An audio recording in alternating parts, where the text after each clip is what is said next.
پتہ نہیں ابھی تک تو کچھ نہیں پتا. ملک تو آپ لوگوں نے آنیا اور جانیا کے چکر میں دیوالیہ کر دیا ہے، لیکن دیکھتے ہیں کیا معاملات کیا چھوڑ کے جاتے ہیں آپ آنے والی گورنمنٹ کے لیے. بسم اللہ الرحمن الرحیم. السلام علیکم. میں عامر خان. سب سے پہلے ناظرین آپ سے گزارش ہے چینل کو سبسکرائب اینڈ فالو کریں، لائک اور شیئر بھی کیا کریں.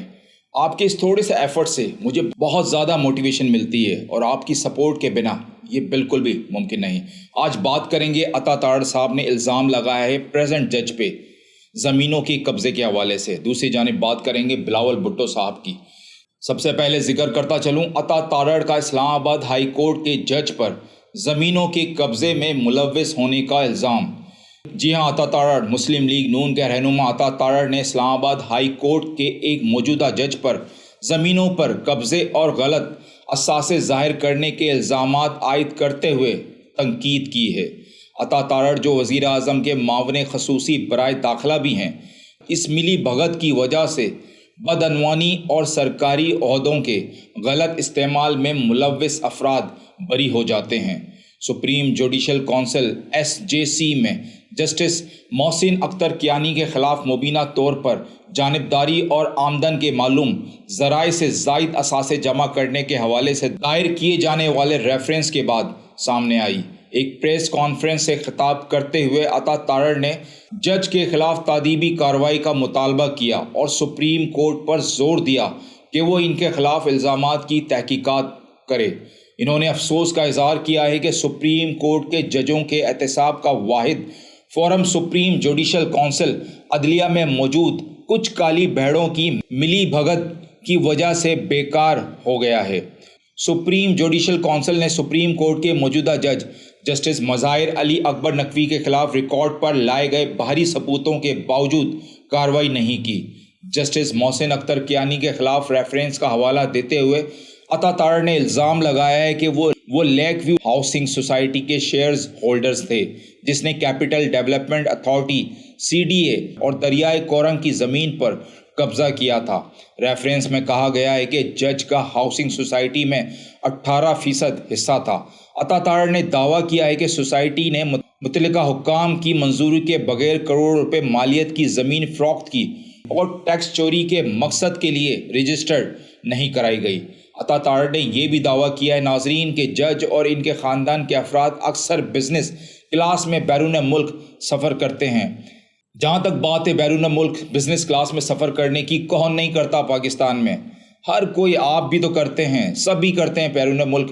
عطا تارڑ صاحب کرپشن سے کون نہیں دلا ہوا؟ سب ہی کرپشن سے دلے ہوئے ہیں. آپ اپنے لیڈر کو دیکھیں نا، آپ مریم نواز کو دیکھیں، شہباز شریف کو دیکھیں، سب کرپشن کی بھرمار ہیں، محلات بنائے ہوئے ہیں، عیاشیاں کر رہے ہیں. ایسے دوروں پر $2,14,000 خرچ کیے جا چکے ہیں. انہوں نے چیف جسٹس عمر عطا بندیال سے درخواست کی ہے کہ وہ ان الزامات کا نوٹس لیں اور جج سے ان کے اثاثوں کے بارے میں دریافت کریں. جی ہاں ناظرین، دوسری جانب ملکی مسائل حل کرنے کے لیے پائیدار عالمی تعلقات ضروری ہیں. بلاول بھٹو کا فرمان ہے. بلاول بھٹو نے کہا ہے کہ پاکستان تمام بڑی طاقتوں کے ساتھ اچھے تعلقات استوار کرنے کے لیے پرعزم ہے، جس میں نہ صرف امریکہ اور چین بلکہ یورپ، روس، جاپان اور آسیان ممالک بھی شامل ہیں. وزیر خارجہ نے یہ باتیں انسٹیٹیوٹ آف اسٹریٹجک اسٹڈیز اسلام آباد ISSI کے 50ویں یوم تاسیس کے موقع پر ارینج کی گئی تقریب سے خطاب کرتے ہوئے کہی.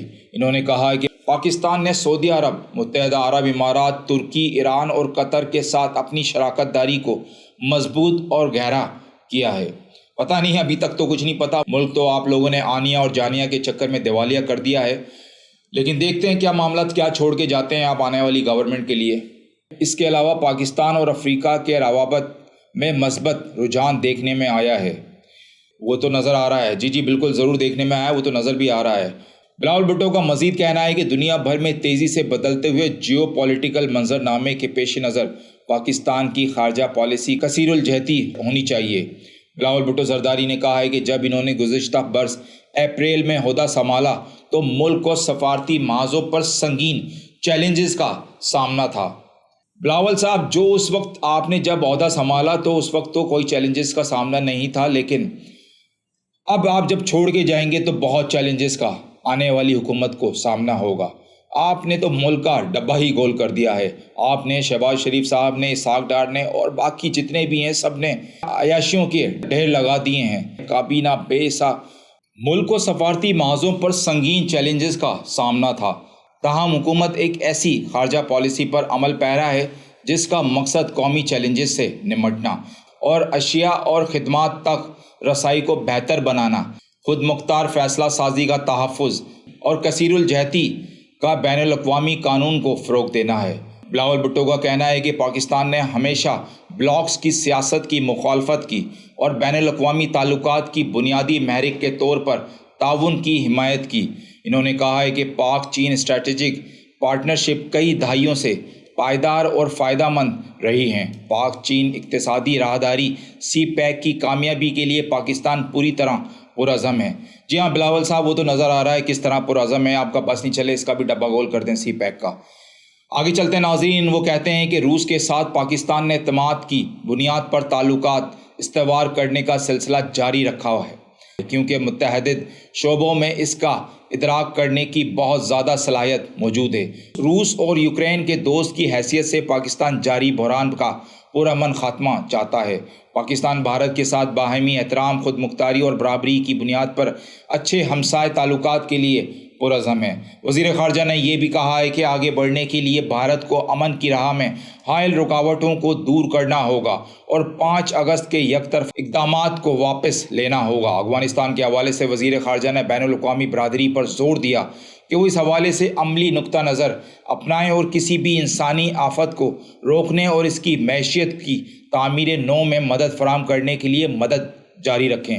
انہوں نے طالبان حکام پر بھی زور دیا کہ وہ عالمی برادری کی توقعات پر پورا اتریں اور انسانی حقوق کا احترام کریں۔ ابھی تک کے لیے اتنا ہی، اپنا خیال رکھیے گا، اپنے اس چینل کو لائک، سبسکرائب اور آگے شیئر کریں۔